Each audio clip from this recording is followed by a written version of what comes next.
Olá, pessoal, tudo bem com vocês? Eu espero que estejam todos bem.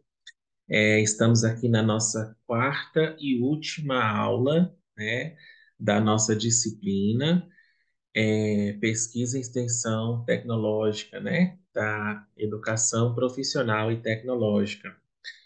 Quero reiterar, né, como eu estou feliz em estar com vocês, apesar de todas as dificuldades que todos nós temos, de todos os defeitos, né, não tem como ser perfeito, a gente quer alcançar essa perfeição, mas as dificuldades são muitas, né? E muitos trabalhos, tem horas que a gente se equivoca com algumas coisas, mas eu espero que vocês possam estar sempre aproveitando tudo aquilo que nós temos como propostas boas para serem desenvolvidas. Como eu falei, nós estamos aqui na unidade 4, articulação entre escola técnica e setor produtivo, né? Como é que nós vamos desenvolver essa unidade 4? Ela é baseada nos conteúdos do livro 3 que vocês têm aí no ambiente virtual de vocês. Vamos ver alguns estudos de caso, né, da extensão, o livro traz isso, e a pesquisa aplicada em educação. O que é essa pesquisa aplicada na educação? Como é que se desenvolve isso e como ela se articula com o ensino e com a extensão? Vamos começar com uma frase de Paulo Freire, que está aí no início do nosso livro. Não há ensino sem pesquisa e pesquisa sem ensino. Né? O tempo inteiro, quem é professor sabe que é necessário pesquisar, que é necessário estudar. Se nós não estudarmos, se nós não tivermos um bom planejamento, bons referenciais, nós não conseguimos desenvolver o nosso trabalho de ensino, o processo de ensino-aprendizagem tão necessário para os nossos alunos e para nós mesmos, né? E não há pesquisa sem ensino. Aqui eu entendo que o que Paulo Freire vem nos trazer é que, se nós não tivermos a pesquisa, né, para que nós possamos ensinar, esse ensino também, a pesquisa, ela vai ser morta, né? Como é que eu vou pesquisar alguma coisa, eu vou produzir um conhecimento e eu não vou passar isso adiante? Ninguém vai conhecer a respeito daquilo que eu pesquisei. Então, há uma preocupação, e eu me recordo de algumas perguntas nas aulas ao vivo que nós tivemos, da pessoa falar assim: olha, mas tem professor que tem titulações muito altas e na hora que vai trabalhar em sala de aula não tem uma didática, né? E aí a gente não está sendo antiético, porque eu não estou citando ninguém, é uma coisa de senso comum, né? De conhecimento geral de várias pessoas que pensam assim. O que eu sempre falo é que assim, é um esforço muito particular, né? Se eu estou me propondo a ser professor, a ter esse processo de ensino e aprendizagem, a desenvolver isso numa sala de aula, eu preciso me especializar ao máximo que eu puder nas técnicas, nas metodologias, em aprofundar os conhecimentos relacionados a isso. Então, aí, o livro nos traz uma definição de pesquisa, né?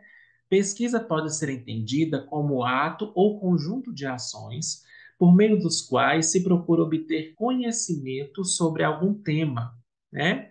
A partir da amplitude dessa definição, pode-se dizer que, no nosso cotidiano, estamos sempre pesquisando.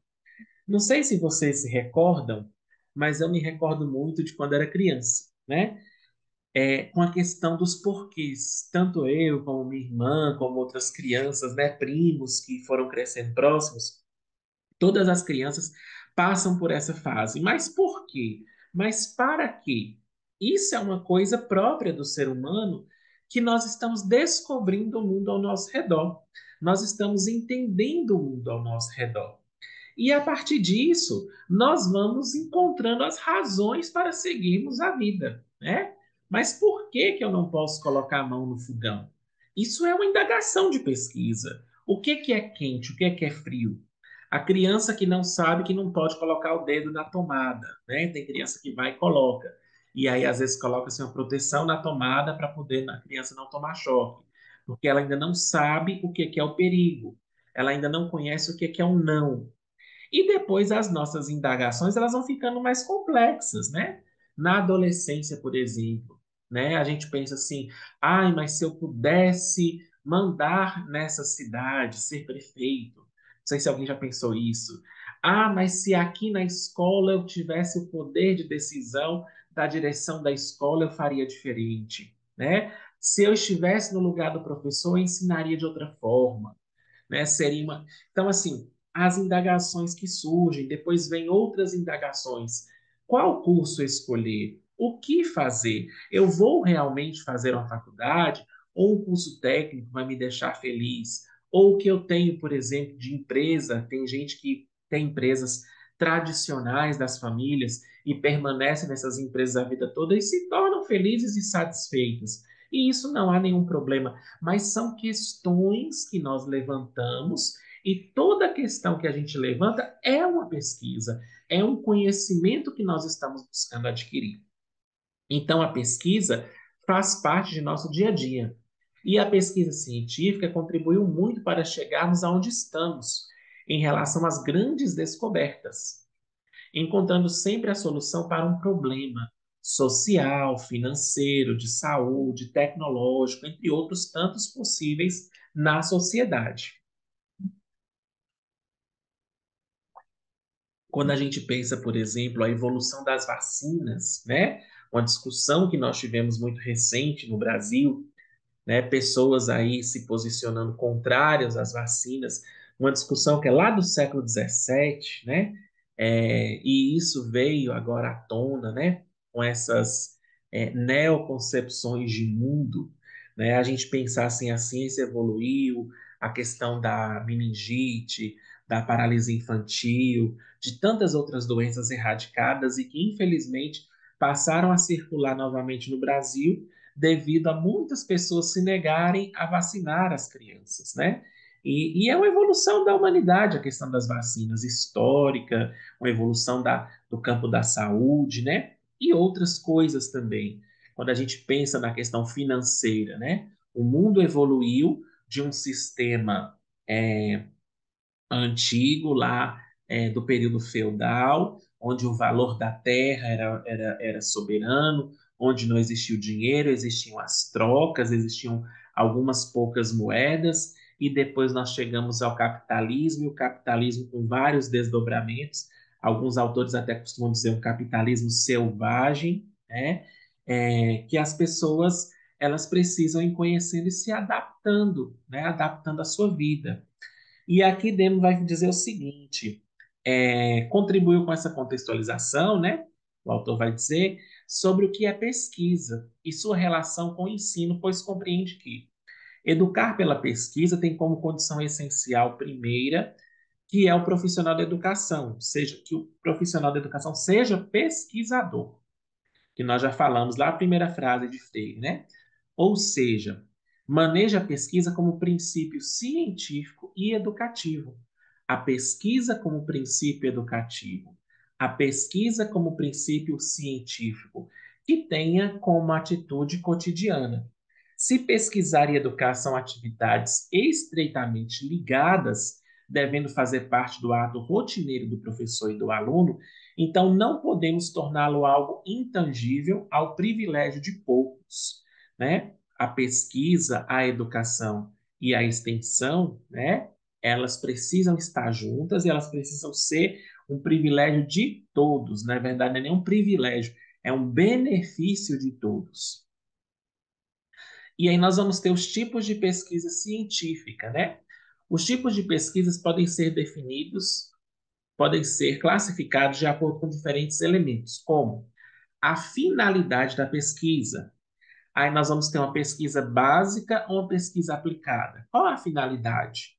É uma pesquisa, né, básica ou eu vou aplicar essa pesquisa? Ela vai ser mais ampla. A abordagem metodológica, e aqui nós estamos falando de pesquisas de forma geral, principalmente voltadas às questões educacionais.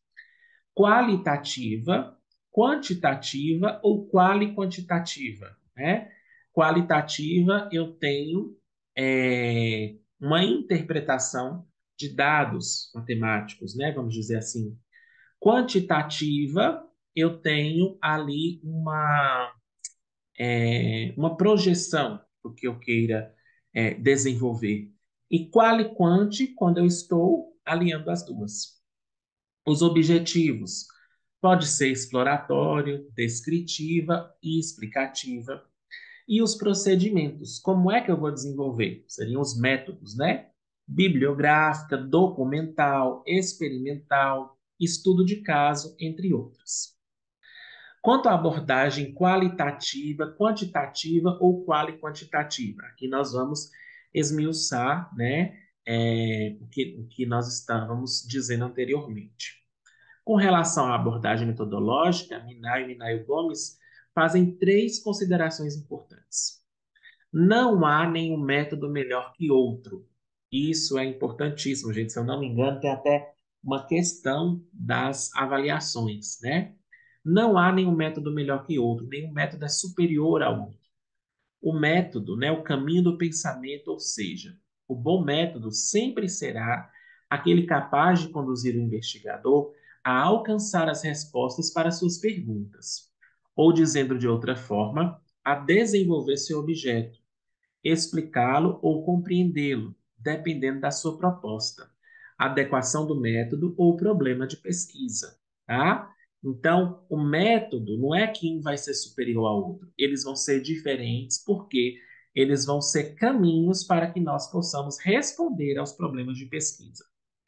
Os números, né? Uma das formas explicativas da realidade, né? A gente vê tanto da matemática, eles são uma linguagem, né? Assim como nós estamos aqui na linguagem escrita, falada, midiática, vamos dizer assim, pela mídia digital que vocês estão aí tendo acesso, os números também são uma linguagem, assim como as categorias empíricas na abordagem qualitativa o são.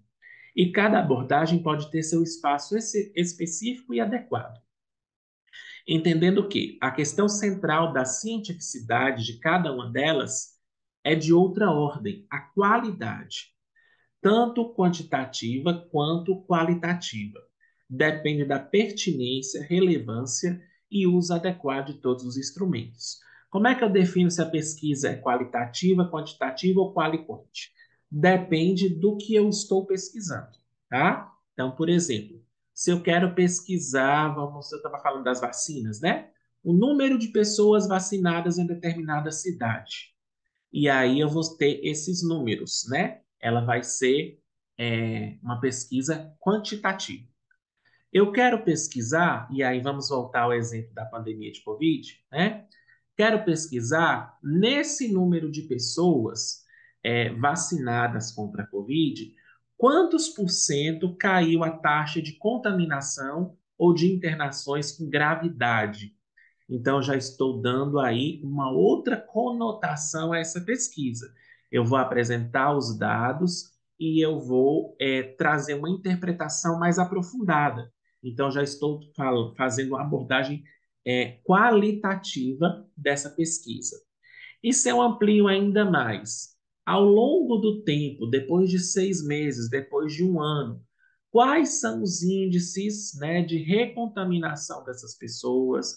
Quantas pessoas foram a óbito? Eu vou trazer mais outras interpretações em cima dos dados que são levantados. Então, estou aliando as duas abordagens. Então, já estou fazendo a abordagem quali-quantitativa. Para Minayo, a pesquisa qualitativa trabalha com o universo de significados, motivos, aspirações, crenças, valores e atitudes, o que corresponde a um espaço mais profundo, como eu disse, as perguntas são mais aprofundadas, das relações dos processos e dos fenômenos que não podem ser reduzidos à operacionalização de variáveis. Ela tende a salientar os aspectos dinâmicos, holísticos e individuais da experiência humana para aprender a totalidade no contexto daqueles que estão vivenciando o fenômeno. Esclarece Fonseca, né? Diferente da pesquisa qualitativa, os resultados da pesquisa quantitativa podem ser quantificados. Como as amostras geralmente são grandes e consideradas representativas da população, os resultados são tomados como se constituísse um retrato real de toda a população alvo da pesquisa. A pesquisa quantitativa se centraliza na objetividade. Influenciada pelo positivismo, considera que a realidade só pode ser compreendida com base na análise de dados brutos, recolhidos com auxílio de instrumentos padronizados e neutros. Isso é bem assim, me recorda muito a questão do positivismo, né?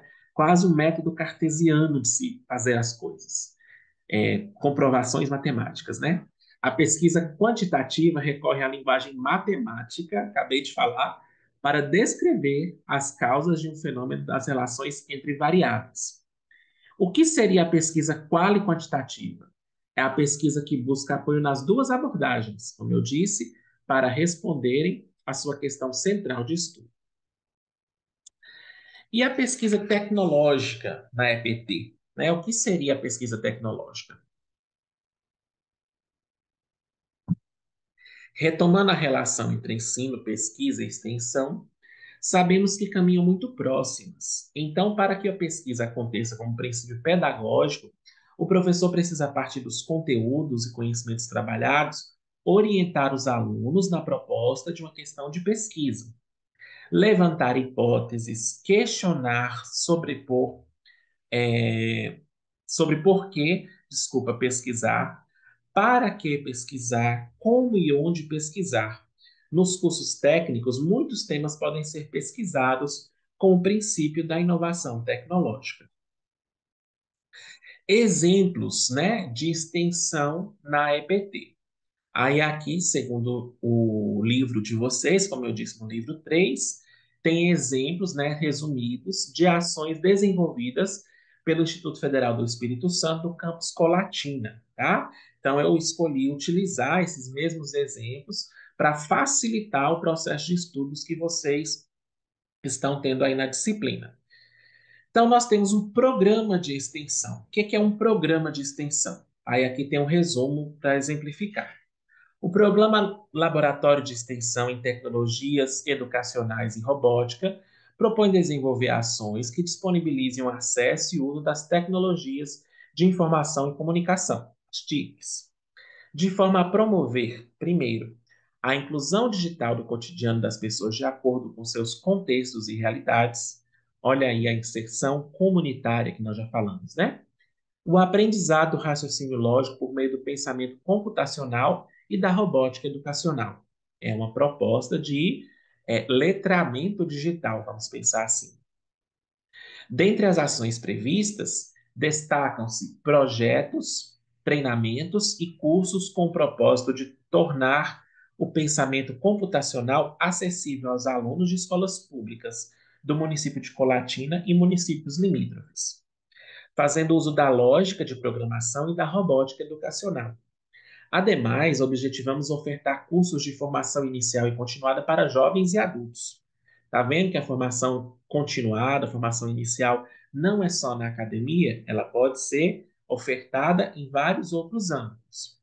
Capacitação em palestras para professores sobre a aplicação das tecnologias na sala de aula, organização e participação em eventos e competições e produção de material de apoio ao uso de tecnologias educacionais. E aqui continua, né? As TICs oportunizam um cenário de mudanças, viabilizando a todos os envolvidos nas ações de extensão vivenciar e tomar conhecimento de outras realidades e, consequentemente, tornarem-se protagonistas do seu próprio aprendizado. Isso é muito importante. Fazendo uso e produzindo soluções por meio da tecnologia, desempenhando um papel transformador no seu crescimento e na sociedade. Olha que coisa bacana que a tecnologia, né, da informação e comunicação pode trazer. Espera-se que a realidade dos participantes seja transformada por meio tanto do acesso à tecnologia quanto pela sua aplicação na solução de problemas e na perspectiva de futuro, onde os mesmos possam se tornar cidadãos críticos, responsáveis e multiplicadores de ações que visem melhorar a sociedade atual. Então, ficou muito claro o projeto, né? Então, nós temos as palavras-chave tecnologia robótica, inclusão, educação e aprendizado. Quais são os objetivos específicos, né, que eu trouxe aqui, que esse projeto ele tem? Criar uma equipe de estudos com foco na elaboração e execução de ações de extensão, com foco nos objetivos do programa. Reconhecer a escola como um espaço articulador e produtor de conhecimentos que estimula de forma criativa o aprendizado e contribui para a transformação da sociedade. Integrar o pensamento computacional por meio da programação de computadores e da robótica educacional a todas as áreas de conhecimento. Preparar e incentivar alunos a participarem de competições escolares relacionadas ao uso barra aplicação das TICs. Tornar acessíveis as atividades realizadas pelo Instituto Federal, né, no campus Colatina, no Espírito Santo, aos alunos e professores de outros segmentos da rede pública de ensino. Né? Então, é algo que vai catalisar, vamos dizer assim, o conhecimento, né? Implementar ações de formação inicial e continuada para a comunidade local, desenvolver ações que promovam o interesse e participação das mulheres na tecnologia, divulgar o Instituto Federal do Espírito Santo, Campus Colatina, por meio de atividades que envolvam a comunidade local. E outra questão, projeto de extensão, né? Aí já estamos falando de projeto. Projeto de apoio ao combate ao Covid-19. Impressão em 3D, montagem e distribuição do Face Shield em Colatina, né? Aquela proteção facial para que fosse utilizado durante a pandemia. É uma ação de extensão de caráter comunitário e tecnológico que visa promover a doação de face shields que tem o objetivo de apoiar no combate ao Covid-19 para o público de Colatina e região. Tendo em vista a demanda urgente em virtude da pandemia, o projeto começou logo após a declaração da suspensão das atividades acadêmicas, né, como medida de contenção do novo coronavírus. A Universidade Federal do Espírito Santo tomou a iniciativa de criar um comitê para atuar no combate ao vírus, denominado Comitê Operativo de Emergência para o Coronavírus da UFES. O comitê foi formado por docentes, estudantes e ex-estudantes do Departamento de Engenharia Elétrica e Computação, todos atuando como voluntários. O objetivo inicial do comitê era centralizar informações e debates sobre possíveis ações ao combate ao novo coronavírus. Gente, o quanto que é importante, né? E o quanto que a gente falou e ainda vai falar dessa pandemia. Infelizmente, né? Muitas pessoas se foram, muitas pessoas ficaram com sequelas. Felizmente, né? A tecnologia, a vacinação avançou e tudo que as universidades federais, mesmo as particulares, também puderam fazer para ajudar, né, nos mais diversos meios foi feito. Então, a gente apresentar essas ações, né, são muito importantes. E aí, o objetivo geral desse projeto, e aí nós estamos falando dos estudos de caso, né, que nós nos propusemos lá no início, é confeccionar face shields por meio da impressão 3D, montar e distribuir para os profissionais da saúde pública e privada, colaborar no processo de impressão em 3D, aí os objetivos específicos, né? Em montagem dos escudos faciais, tipo Face Shield, organizar e distribuir os escudos faciais na cidade de Colatina e região, integrar o aprendizado da sala de aula com problemas no mundo real, prestar conta do material montado e distribuído aos parceiros. E o que seria um curso de extensão? Né? A gente está vendo aí projeto, programa, curso, cada uma das denominações envolvidas na extensão. Então, são casos que nós estamos verificando, né? A incubadora do IFES é concebida como um ambiente educacional propício para o desenvolvimento de competências, né? Conhecimentos, habilidades e atitudes. Empreendedoras e inovadoras por meio de atividades que contemplam alunos, servidores e comunidade externa. Aí, quando eu falei com vocês da comunidade escolar, né? Alunos, servidores e a comunidade externa, que está ao entorno da escola, né? Da instituição. Busca contribuir para o desenvolvimento socioeconômico local e regional, sendo referência no trabalho de apoio a empreendimentos inovadores no estado do Espírito Santo. Né? Novamente, o exemplo que está no livro de vocês. A incubadora do IFES encontra-se institucionalizada pela resolução, aí fala do Conselho Superior, né, de dezembro de 2011, que define regras e procedimentos para a institucionalização de núcleos incubadores de empreendimentos com base tecnológica, social e cultural. O programa local, Núcleo Incubador do Campus Colatina, encontra-se diretamente vinculado e alinhado ao Programa Institucional de Rede de Incubação de Empreendimentos, desenvolvido pela Agência de Inovação do IFES, né, a GIFES. O objetivo do núcleo incubador do IFES do Campo Colatina são estimular o empreendedorismo voltado à indústria tecnológica, social e ambiental em sua área de abrangência, fornecendo condições necessárias para as empresas se fortalecerem e entrarem no mercado, buscar o desenvolvimento econômico de nossa região, e estável e atuar na propensão de projetos para pré-incubação e incubação e ainda oferecer, além da infraestrutura às empresas e aos projetos, suporte à evolução dos empreendimentos, baseando-se na metodologia para a implementação de incubadoras e empresas no Espírito Santo. A iniciativa, do IFES Campus Colatina de implementar uma incubadora de base tecnológica, social e ambiental, e por consequência a iniciativa do curso proposto, vem ao encontro da necessidade de oferecer ambientes que estimulem a criação e o desenvolvimento de novos empreendimentos e que possuam características particulares com o intuito de criar um clima cooperativo na capacitação, suporte e desenvolvimento de pequenas empresas e empreendedores. Dentre seus serviços, a nova entidade poderá subsidiar os empreendedores selecionados espaço físico, serviço de apoio compartilhado, serviço de desenvolvimento de negócio, bem como suporte à capacitação em administração empresarial. Desse modo, todas as ações, projetos, processos e projetos institucionais desenvolvidos pelo Núcleo Incubador do Campus Colatina estão diretamente relacionados à função estratégica, integradora e articuladora do programa institucional em rede da incubação de empreendimentos. Nesse contexto, insere-se presente curso com o objetivo de atendimento a essas demandas e capacitará os cursistas a cada vez mais adquirirem ferramentas para potencializar o seu empreendimento. O curso está completamente inserido na missão, do núcleo incubador, que é fomentar o desenvolvimento local sustentável por meio de transformação de ideias inovadoras em negócios de sucesso. Ou seja, a formação é voltada para pessoas criativas e inovadoras que precisam desenvolver habilidades gerenciais de comunicação, de planejamento estratégico, de modelo de negócio e de organização financeira. O objetivo geral, dessa, dessa temática, é desenvolver competências e habilidades intimamente ligadas à criação e inovação de melhorias na gestão de empreendimentos. E os específicos, amadurecer as competências dos empreendimentos serão necessárias ao desenvolvimento do empreendimento ou negócio. Aperfeiçoar o produto, processo, serviço ou protótipo funcional do empreendimento ou negócio, aprimorar o plano do negócio do empreendimento, habilitar o empreendedor como potencial candidato a processo seletivo de programas de incubação de empreendimentos. O evento de extensão, Aí nós temos um resumo do que é um evento de extensão. Nós já vimos projetos, nós já vimos outras coisas, e agora o que é um evento, O Núcleo de Educação Ambiental de Tabocas, do Campo Colatina, está realizando a segunda edição do projeto Junho Verde, do IFES, Campus Colatina, intitulado Junho Verde 2001. Devido à pandemia causada pelo novo coronavírus, o evento acontecerá de forma totalmente virtual, envolvendo oficinas e outras atividades durante o mês de junho.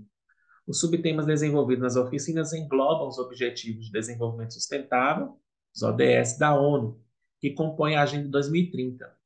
Essa temática de conscientização foi criada no Brasil, pelo Decreto 86.028, de 27 de maio de 81, onde se institucionaliza a comemoração do Dia Mundial do Meio Ambiente, em 5 de junho de cada ano, data especial instituída pela ONU.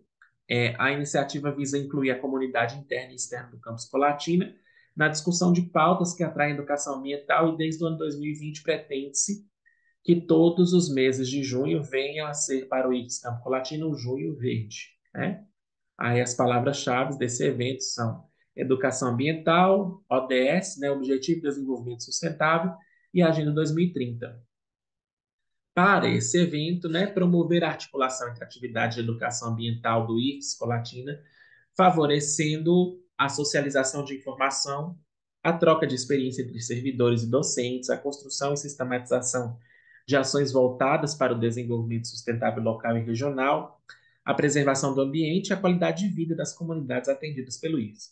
Eu gostaria de chamar a atenção aqui, gente, que sempre é voltado às questões comunitárias, para que a comunidade entenda o pertencimento, Eu já vi, por exemplo, institutos federais ou universidades federais que são em campos quase rurais, né? Na verdade, são campos rurais, próximo a algumas comunidades e que, por exemplo, elas tinham cursos que precisavam de manejo de animais, porcos, galinhas, né? E vários outros animais que são utilizados também para alimentação.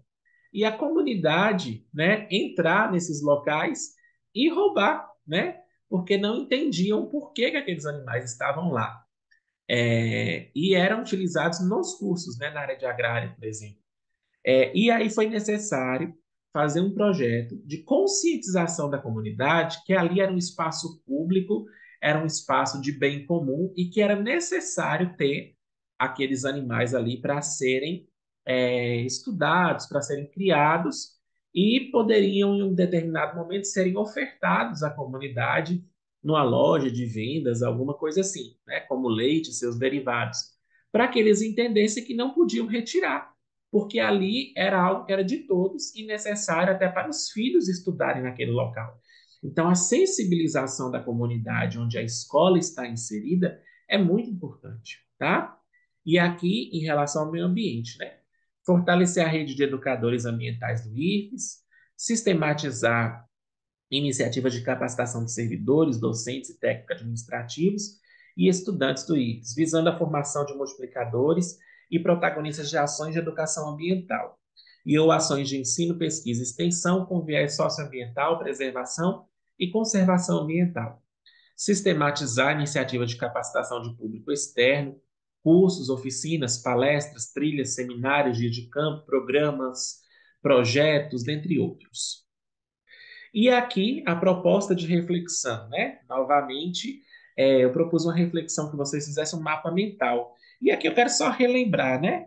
É uma metodologia de estudo muito eficaz para os mais diversos assuntos.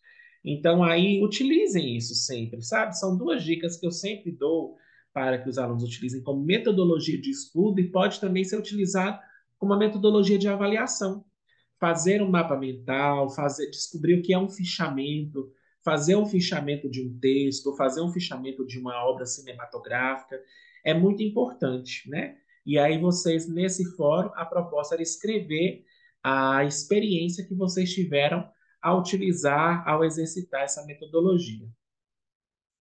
Quero agradecer a vocês, tá, gente? Esse momento aqui, deixa eu voltar, finalizando a nossa aula, finalizando o nosso curso, né? A gente, como eu falei no início, temos alguns percalços, temos algumas dificuldades, mas a gente sempre com muita boa vontade para resolver tudo. Eu quero deixar aqui meu agradecimento especial a toda a equipe tecnológica do Instituto Federal.